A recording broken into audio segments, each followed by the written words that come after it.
Hello friends, social with Savita channel पे आपका स्वागत है। आज हम डिस्कस करने जा रहे हैं साइंस का प्री बोर्ड क्वेश्चन पेपर जो किसी स्कूल में कंडक्ट कराया गया था। जिन बच्चों के स्कूलों में प्री बोर्ड हो चुका है वो इस पेपर की प्रैक्टिस कर सकते हैं, और जिनके स्कूलों में प्री बोर्ड नहीं हुआ है वो इस पेपर को करके समझ सकते हैं कि उनके प्री बोर्ड में कैसे क्वेश्चन आएंगे, बोर्ड में किस टाइप के क्वेश्चन आएंगे, क्या डिफ़िकल्टी लेवल होगा, या आप उसके लिए प्रिपेयर्ड हैं कि नहीं। तो हम बिना किसी देरी के हम शुरू करते हैं। पहला सेक्शन ए है जिसमें आपके 1 मार्क्स के क्वेश्चन है 20। फर्स्ट क्वेश्चन, आपको लेड सल्फाइड का हाइड्रोजन पेरोक्साइड के साथ रिएक्शन दिया है। आपको बताना है कि कौन सा इसमें ऑप्शंस में से कौन सा सही बताता है सब्सटेंस ऑक्सीडाइज्ड को और ऑक्सीडाइजिंग एजेंट को। तो देखिए, ऑक्सीडाइज सब्सटेंस वो होता है जो ऑक्सीजन को गेन करता है, सब्सटेंस ऑक्सीडाइज होता है, और ऑक्सीडाइजिंग एजेंट वो होता है जो ऑक्सीजन को सप्लाई करता है। तो अगर हम इसके हिसाब से देखें तो हमारा लेड सल्फाइड और हो जाएगा सब्सटेंस ऑक्सीडाइज्ड, और हाइड्रोजन पेरोक्साइड हो जाएगा oxidising agent. So option is correct. Question 2, आपको इसमें से 4 रिएक्शंस दी हुई है। आपको बताना है कौन सी डबल डिस्प्लेसमेंट रिएक्शन है। देखिए, पहली तो डबल डिस्प्लेसमेंट नहीं, क्योंकि पीवी कॉपर क्लोराइड सॉल्यूशन में कॉपर को डिस्प्लेस कर रहा है, यानी डबल डिस्प्लेसमेंट ये नहीं है। और दूसरे में सोडियम सल्फेट बेरियम क्लोराइड का रिएक्शन हो रहा है, पर इसमें 2 एलिमेंट्स डिस्प्लेस हो रहे हैं, तो यानी बी ऑप्शन करेक्ट है। तो हम बी ऑप्शन को टिक करेंगे। थर्ड क्वेश्चन, आपको टेबल दी हुई है, ABCD करके एलिमेंट्स दिए हुए हैं, और आपको बताया गया है कि कौन कौन से एलिमेंट्स किसके साथ रिएक्ट कर रहे हैं। तो आपको इन सब टेबल को देख के बताना है कि इसमें से कौन से एम्फोटेरिक ऑक्साइड्स हैं। तो देखिए, एम्फोटेरिक ऑक्साइड्स वो होते हैं जो एसिड और बेस दोनों के साथ रिएक्ट करते हैं। अगर हम टेबल को देखें तो एलिमेंट बी और डी ही ऐसे एलिमेंट हैं जो सिर्फ एसिड और बेस दोनों के साथ रिएक्ट कर रहे हैं, तो यानी बी और डी दोनों एम्फोटेरिक ऑक्साइड्स हैं। So option A, B and D.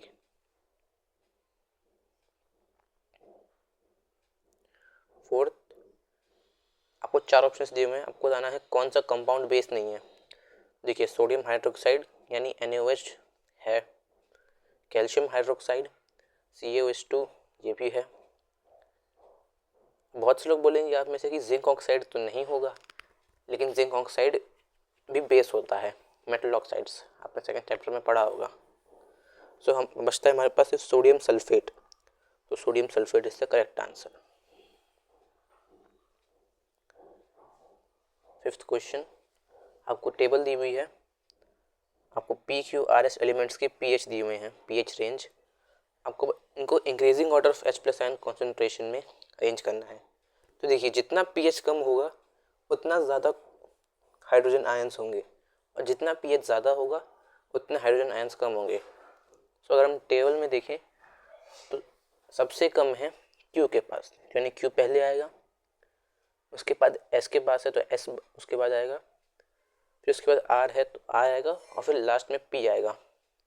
तो QSRP इंक्रीजिंग ऑर्डर हो गई, तो इसके हिसाब से हमारा डी ऑप्शन करेक्ट है। सिक्स्थ क्वेश्चन, फॉलोइंग में से मिनरल एसिड कौन सा नहीं है। देखिए, मिनरल एसिड वो होते हैं जिनमें H+ आयंस होते हैं, यानी हाइड्रोजन आयंस। तो अगर हम देखें तो हाइड्रोक्लोरिक एसिड में HCl यानी हाइड्रोजन आयंस हैं, सल्फ्यूरिक एसिड यानी H2SO4 इसमें भी हाइड्रोजन आयंस हैं, नाइट्रिक एसिड HNO3 इसमें भी हाइड्रोजन आयंस हैं, और सिट्रिक एसिड में हाइड्रोजन नहीं आता, तो इसलिए B option citric acid is correct.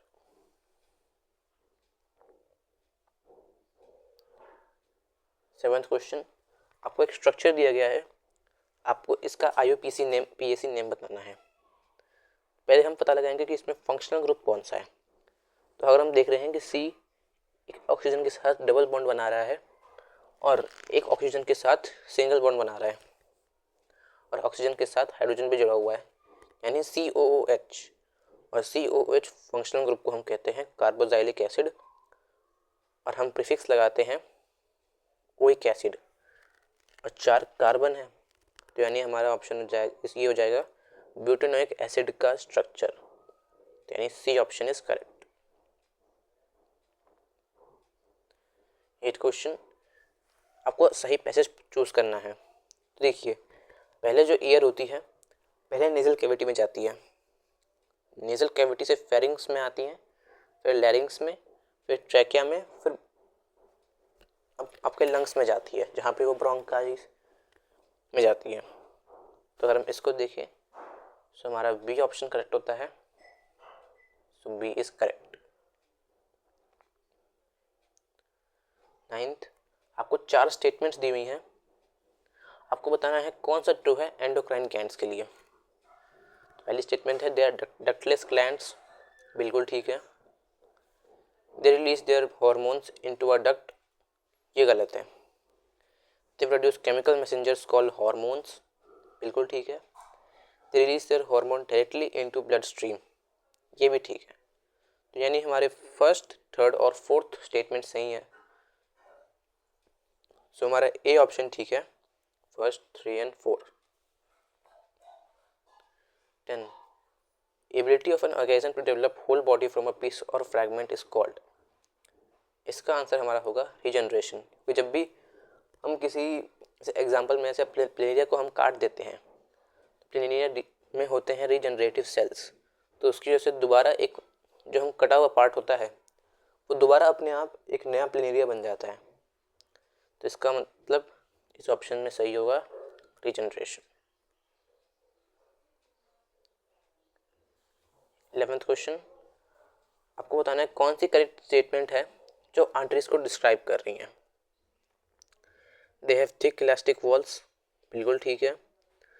Blood flows under high pressure, ये भी ठीक है। Collect blood from different organs and bring it back to heart, ये गलत है। आर्टरीज ब्लड को कलेक्ट करती हैं, हार्ट से ले जाती हैं, ना कि हार्ट में लाती हैं। B, they have thin walls with valves inside, जो शुरुआत में ही गलत हो गया। C, they have thick elastic walls, ये ठीक है। Blood flows under low pressure, high pressure में फ्लो करता है, तो सी भी गलत हो गया। D, they have thick elastic walls, ये ठीक है, without walls inside. Blood flows under high pressure and carry blood away from the heart to different parts of the body, ये बिल्कुल ठीक है। तो हमारा डी ऑप्शन इज करेक्ट। 12, एक प्योर पी प्लांट और एक प्योर शॉर्ट प्लांट को हम अगर हम क्रॉस करते हैं तो हमें हाइब्रिड टॉल पी प्लांट मिलते हैं F1 जनरेशन में। तो आपको बताना है जीनोटाइपिक रेशियो क्या होगा अगर सेकेंड जनरेशन में हम इन F1 जनरेशन के प्लांट्स को सेल्फ पॉलिनेट करते हैं। तो देखिए, आपको पता है कि जब हम पहले प्योर कॉन्ट्रास्टिंग कैरेक्टर इसी कर लेते हैं तो हम हाइब्रिड टॉल पी प्लांट मिलेगा, और अगर हम उसी को सेल्फ पॉलिनेट कर देंगे तो हमें एक पी प्लांट तो मिलेगा प्योर टॉल, 2 हाइब्रिड टॉल और एक प्योर शॉर्ट मिलेगा, और इसे ही हम कहते हैं जीनोटाइपिक रेशियो, यानी 1:2:1। So C option is correct. 13 question, A trait of an organism is influenced by, ये दोनों मैटरनल और पैटर्नल डीएनए से, यानी दोनों माता पिता से इन्फ्लुएंस होता है किसी ऑर्गेनिज्म की कोई ट्रेट, तो C option is correct. 14, how much work is done to move having a charge of 3 coulomb across 2 points having a potential difference of 12 volt। तो हम V को W/Q से निकालेंगे तो W इक्वल्स टू VQ हो जाएगा। तो V को अगर हम 12 रखेंगे और Q को 3 रखेंगे तो 12 × 3 हो जाएगा 36, यानी 36 जूल्स वर्क डन किया गया, यानी B option 26 joules is correct. 15. A complete circuit is left on for several minutes, causing the connecting copper wire to become hot. As the temperature of the wire increases, the electric resistance of the wire. बोला है कि अगर temperature बढ़ेगा तो क्या resistance क्या होगा? तो देखिए, आप अपने जूल्स लॉ ऑफ हीटिंग तो पढ़ा ही होगा, H equals to I square R T.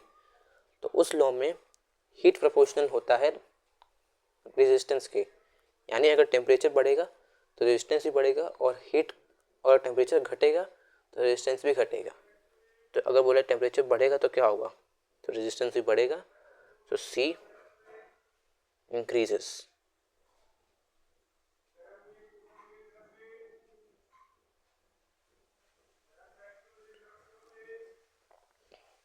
Sixteen. In series combination of resistors, the flow of current across each resistor is. Series combination में जो करंट होता है अक्रॉस ईच रजिस्टर कितना होता है? तो देखिए, सब सेम ही रहता है, क्योंकि करंट एक ही फ्लो करता है. पैरेलल में सबको अपनी सुविधा से करंट मिलता है, पर सीरीज में ऐसा नहीं होता. So D option remains the same. 17. यहाँ पे आपके एमसीक्यू खत्म होते हैं. अब शुरू होते हैं आपके असर्शन रीजनिंग के questions. Assertion. In electrolysis of water, volume of hydrogen liberated as twice the volume of oxygen formed. So हमारा A बिल्कुल ठीक है. Reason, water H2O is hydrogen and oxygen in the ratio 1/2 by volume. ये गलत है. Ratio अगर 2/1 होता तो हम इसको करेक्ट मान लेते, पर 1/2 है. यानी C option A is true but R is false. 18. Assertion. In human beings there are 23 pairs of chromosomes. बिल्कुल ठीक है. Reasons. All the children inherit an X chromosome from their father, whether they are boys or girls. नहीं, X chromosome inherit करते हैं हम mother से. So दोबारा R wrong हो गया. यानी C option A is true और R is false.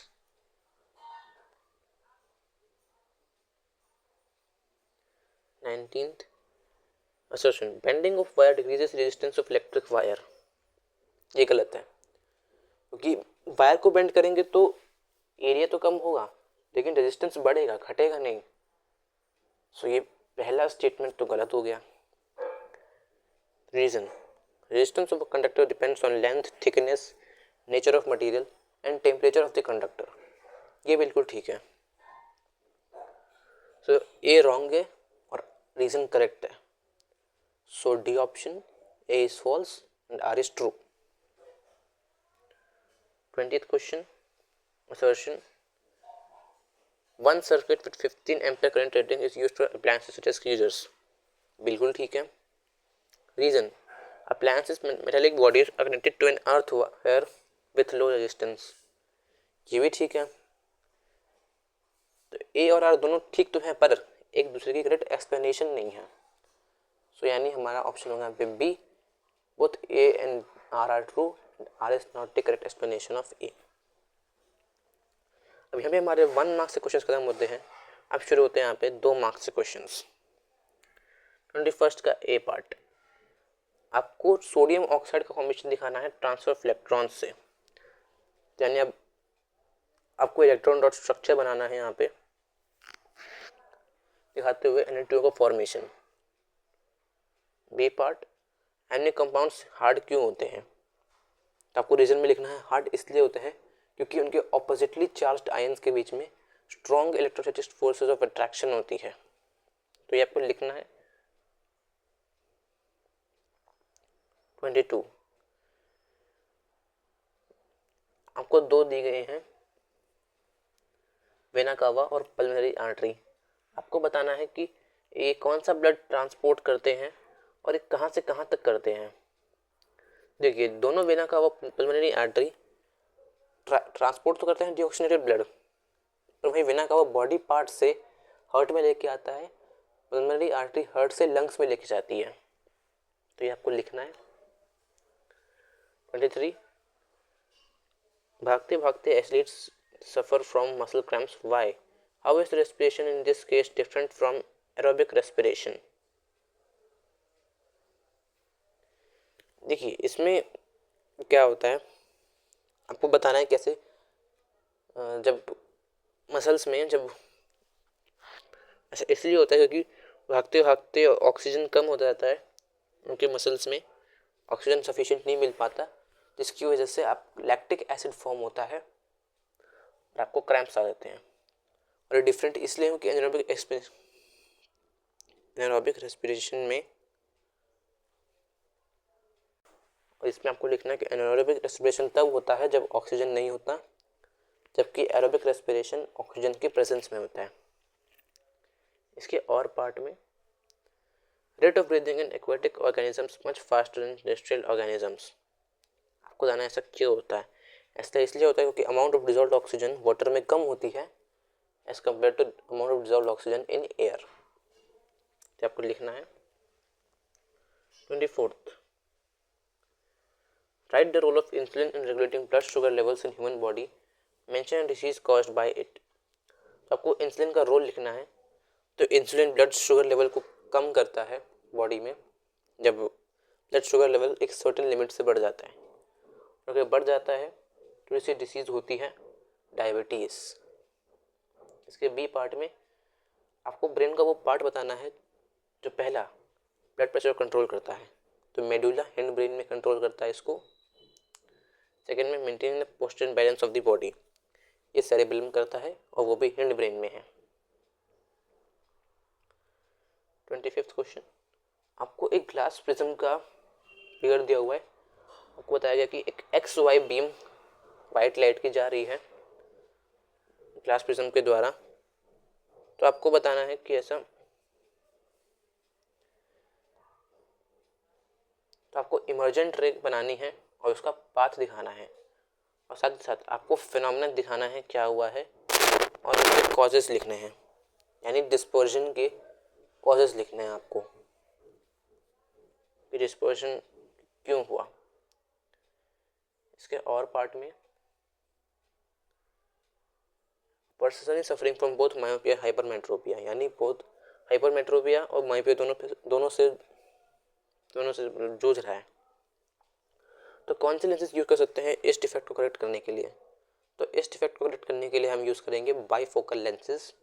तो ये लेंसेज कैसे बनते हैं, तो ये लेंसेज का जो अपर पोर्शन होता है वो कॉन्केव लेंस होता है, ताकि वो दूर के देखने के लिए, यानी डिस्टेंट विजन के लिए, और जो नीचे का पोर्शन होता है वो होता है कॉन्वेक्स लेंस, वो पास का देखने के लिए। तो ये आपको लिखना है। कुल्लर्स and disposal paper cups both are used as an alternative for disposal plastic cups. Which one of these two can be considered as a better alternative to plastic cups and why? देखिए paper cups ज़्यादा सही हैं, क्योंकि कुल्लर्स और paper भले ही दोनों biodegradable हैं, कोई इन्वायरमेंट को हम तो नहीं पहुँचाएंगे, पर कुल्लर को जहाँ बचाने के लिए हमें मिट्टी निकालनी पड़ती है, बहुत सी फर्टाइल सॉइल निकालनी पड़ती है, गीली मिट्टी, जिससे क्या होता है जो ज़मीन होती है ख़राब हो जाती है और फिर वो उतनी उपजाऊ नहीं रहती जितनी पहले रहती है, जिससे फसल उगाने में वहाँ दिक्कतें आती हैं। तो यही इसका कारण है कि कुल्हड़ पेपर कप ज़्यादा अच्छे हैं कुल्हड़ कंपैरिजन में ऑल्टरनेटिव के फॉर्म में। अब यहाँ पे हमारा सेक्शन बी ख़त्म होता है, सेक्शन सी शुरू होता है, जहाँ पे आपके 3 मार्क्स से क्वेश्चन हैं।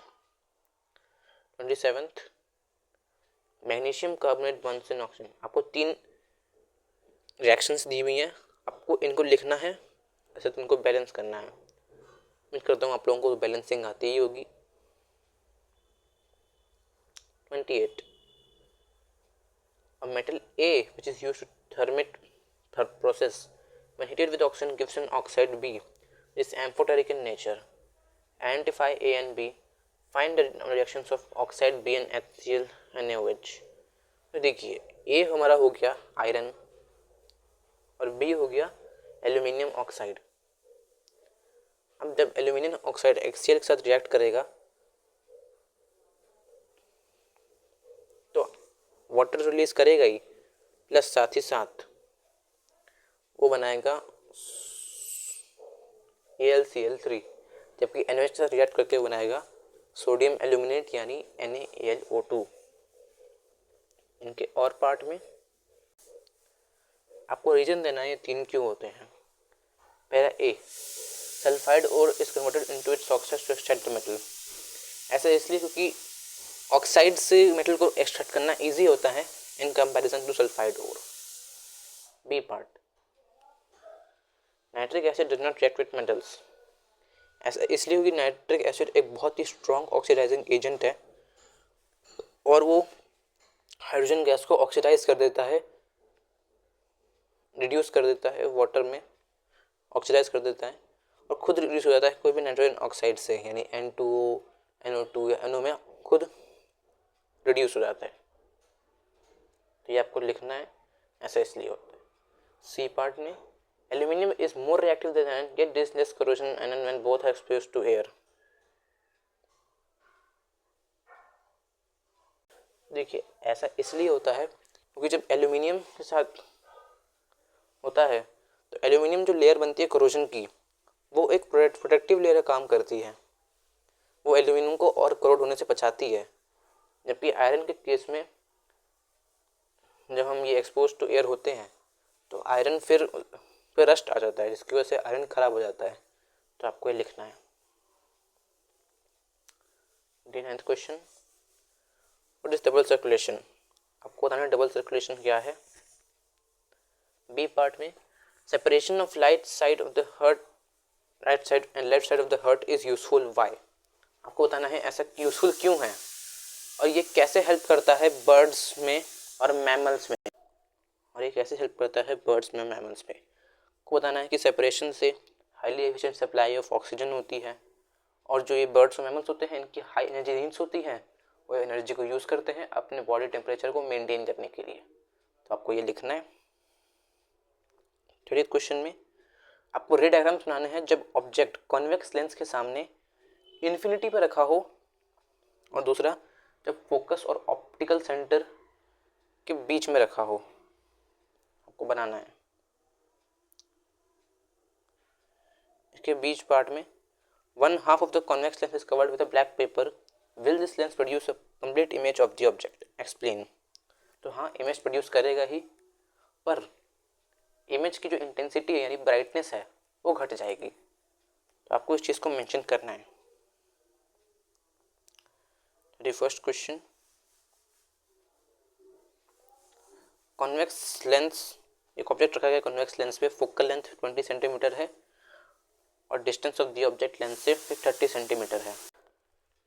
इसमें फोकल लेंथ 20 सेंटीमीटर होगा प्लस में, क्योंकि कॉन्वेक्स लेंस में फोकल लेंथ प्लस ही होता है, चाहे कॉन्वेक्स मिरर हो या लेंस हो।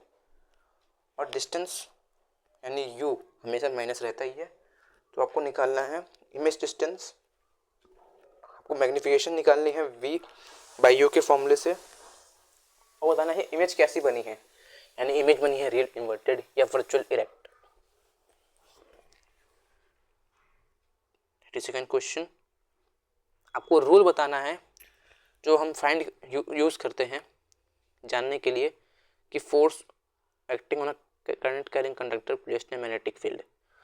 तो हम यूज करते हैं फ्लेमिंग्स लेफ्ट हैंड रूल और आपको उसको एक्सप्लेन करना है। इसके बी पार्ट में आपको 3 डायग्राम्स दिए हुए हैं, आपको बताना है इन तीनों में से किस में सबसे ज़्यादा फोर्स होगा और किसे सबसे कम होगा। तो देखिए, करंट की वैल्यू, जो फोर्स की वैल्यू सबसे तब होती है जब डायरेक्शन ऑफ करंट परपेंडिकुलर होता है डायरेक्शन ऑफ मैग्नेटिक फील्ड के। तो हम अगर ए में देखें तो ऐसा है, तो यानी ए में ऐसा होगा। बी में नहीं है, पर बी में भी फोर्स मिनिमम नहीं होगा, फोर्स मिनिमम होगा सी में, क्योंकि एक तो पैरेलल जा रहे हैं, ऊपर से डायरेक्शन भी इनकी अपोजिट है, तो सी में मिनिमम होगा और ए में मैक्सिमम। चलिए 3rd क्वेश्चन, आपको एक फूड चेन बनानी है इन 4 एनिमल्स को लेके। तो आप पहले देखेंगे प्लांट्स, फिर रैट्स, फिर स्नेक और फिर हॉक। इसके दूसरे पार्ट में 20,000 joules of energy was transferred by the producers to the organism second trophic level को बताना है 3rd trophic level full trophic level पे कितनी होगी, यानी प्रोड्यूसर से सेकेंड ट्रॉफिक लेवल को नहीं, यानी प्रोड्यूसर्स के पास 2 लाख एनर्जी थी, 2 लाख जूल्स की एनर्जी, तो ये 20,000 हो गई। तो अब इसका भी 10% हो जाएगा 2000 जूल्स, और फोर्थ में इसका 10% 200 जूल्स। सबको आंसर लिखना है। सेक्शन डी, एक ऑर्गेनिक कंपाउंड ए है जो होमोलोगस सीरीज ऑफ अल्कोहल से बिलोंग करता है। जब इसे कॉन्सेंट्रेटेड सल्फ्यूरिक एसिड के साथ रिएक्ट करते हैं 443 केल्विन पे, तो ये एक अनसैचुरेटेड कंपाउंड बी बनाता है जिसका मोलिकुलर मास होता है 28 यू। और कंपाउंड बी जो है उसमें अगर हाइड्रोजन आने तो वो सी बन जाता है। तो आपको ए और बी सी की पता लगाना है क्या है। देखिए ए तो हमारा हो गया इथेनॉल, बी हो गया हमारा इथीन, और सी हो गया हमारा इथेन।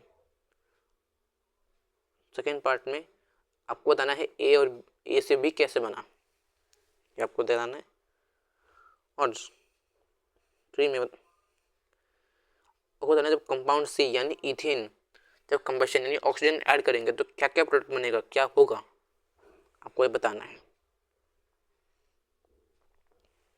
14 आपको इंडस्ट्रियल एप्लीकेशन बताना है हाइड्रोजनेशन रिएक्शन का, यानी एक इंडस्ट्रियल एप्लीकेशन जैसे हमको लिखना है कि ये हम यूज़ करते हैं लॉन्ग चेन वेजिटेबल ऑयल को, long chain unsaturated vegetable oil को सैचुरेटेड वेजिटेबल घी में कन्वर्ट करने के लिए, आपको ये बताना है। और फिफ्थ में जब हम यानी इथेनॉल को सोडियम के साथ रिएक्ट करते हैं तो क्या बनता है। देखिए जब हम सोडियम के साथ रिएक्ट करेंगे तो बनेगा सोडियम इथॉक्साइड, और साथ ही साथ आप हाइड्रोजन गैस रिलीज होगी। तो आपको ये लिखना है। इसके और पार्ट में ए पार्ट में आपको बताना है क्या होता है जब इथेनोइक एसिड इथेनॉल के साथ रिएक्ट करता है।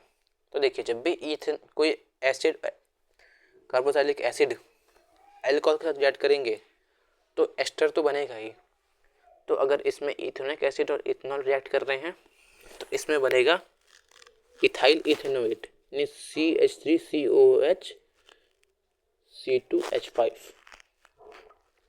सेकेंड पार्ट में ethanoic acid reacts with sodium bicarbonate, तो बाइकार्बोनेट से रिएक्ट करेगा तो हाइड्रोजन H2O वाटर और CO2 की एसिड रिलीज होगी ही होगी, साथ ही साथ बनेगा सोडियम इथेनोएट। थर्ड पार्ट में जब इथेनोइक एसिड रिएक्ट करता है सोडियम हाइड्रोक्साइड साथ, तो इसमें भी CH3CO यानी सोडियम इथेनोएट और हाइड्रोजन गैस रिलीज होगी, सॉरी वाटर।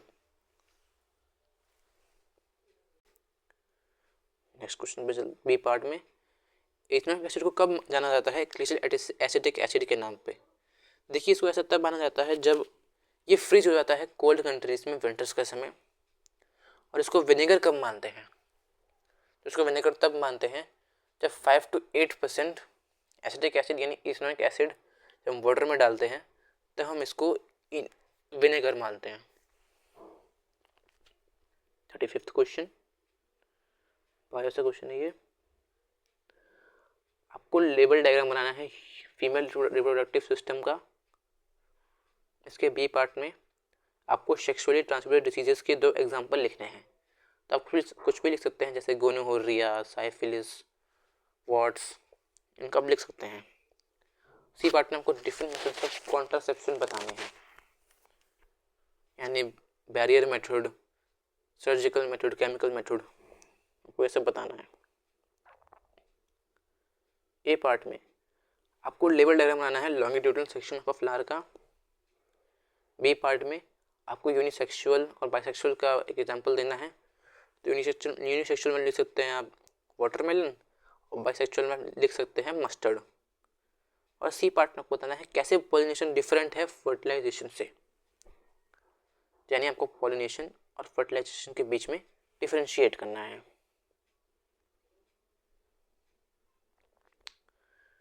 36।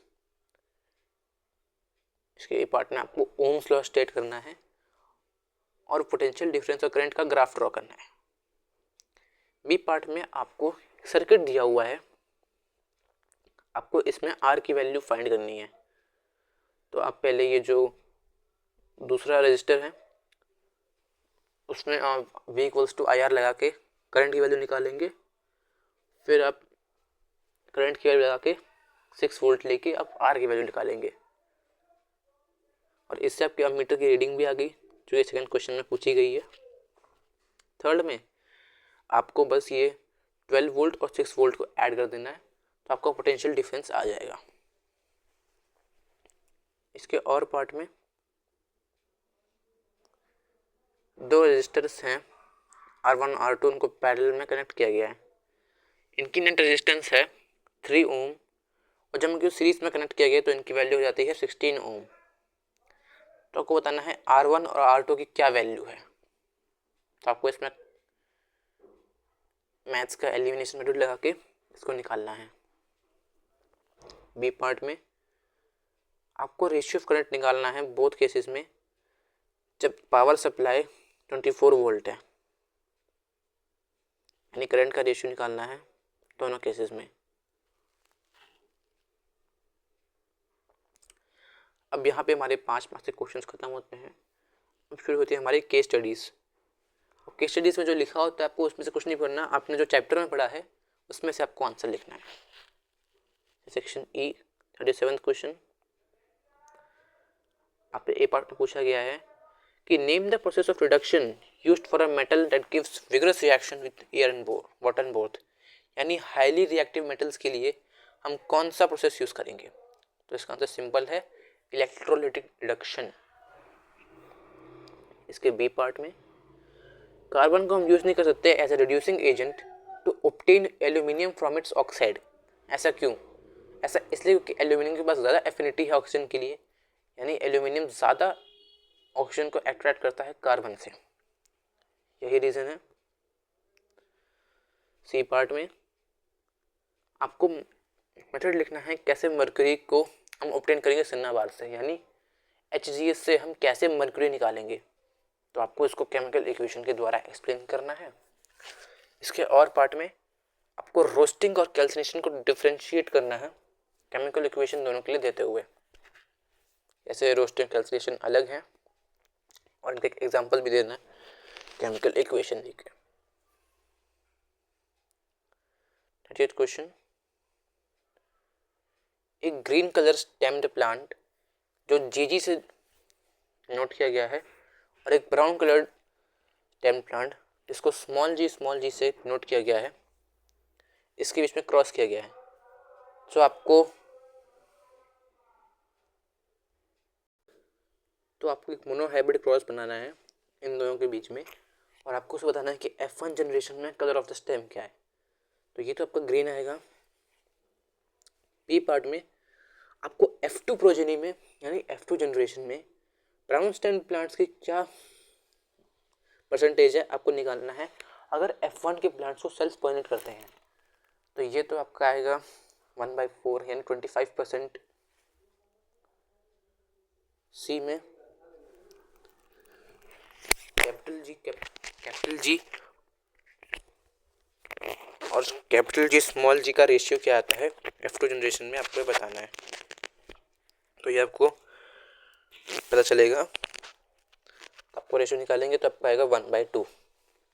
और पार्ट में आपको इस क्रॉस से क्या पता चलता है, क्या कंक्लूजन। तो यानी इसमें आपको दिखाना है, स्टेट करना है लॉ ऑफ डोमिनेंस कि जो कैरेक्टर F1 जनरेशन में आया है वो डोमिनेंट कैरेक्टर है और जो नहीं आया है वो रिसेसिव कैरेक्टर है। आपको बस यही एक्सप्लेन करना है। लास्ट क्वेश्चन 39th ए पार्ट में आपको 2 एप्लीकेशंस लिखनी है कॉनकेव मिरर की। कॉनकेव मिरर के 2 क्या एप्लीकेशंस हैं। बी पार्ट में आपको डिस्टेंस बिटवीन द मिरर और प्रिंसिपल फोकस दिया हुआ है, आपको रेडियस ऑफ कर्वेचर निकालना है। देखिए distance between the mirror and principal focus को हम फोकल लेंथ कहते हैं और फोकल लेंथ दिया हुआ है 15 सेंटीमीटर और रेडियस ऑफ कर्वेचर निकालना है। तो रेडियस ऑफ कर्वेचर अगर हम निकालेंगे तो हमारा आ जाएगा r इक्वल टू एफ से 30 सेंटीमीटर। सी पार्ट में आपको एक रे डायग्राम बनाना है ये दिखाते हुए इमेज कहाँ बनती है जब हम कॉन्केव मिरर के सामने पोल और फोकस के बीच में रखते हैं, आपको ये दिखाना है। इसके और पार्ट में ऑब्जेक्ट 10 सेंटीमीटर साइज यानी height of object H O यानी 10 centimetre is place 100 centimetre of a concave mirror यानी u हमारा माइनस हो जाता है। If its image is from at the same point where the object is located find the focal length of the mirror. तो यानी v भी -100 है तो हमें फोकल लेंथ निकालनी है। इसके सेकेंड पार्ट में हमको मैग्नीफिकेशन निकालना है। तो मैग्नीफिकेशन इसमें -1 आ जाएगा क्योंकि इमेज सेम साइज की बनेगी और इमेज रियल इन्वर्टेड बनेगी तो इसलिए माइनस साइन आ जाएगा। तो यहाँ पे हमारा पेपर समाप्त होता है। आप इस पेपर को करके पता लगा सकते हैं कि आपकी तैयारी बोर्ड्स के लिए या आपके प्री बोर्ड्स के लिए कितनी अच्छी है। अगर आपको इस क्वेश्चन पेपर में कोई डाउट है तो आप कमेंट सेक्शन में हमसे पूछ सकते हैं। वीडियो पसंद आई हो तो लाइक करें, कमेंट करें, अपने दोस्तों के साथ शेयर भी करें और सोशल विद चैनल को सब्सक्राइब करें। Okay, bye.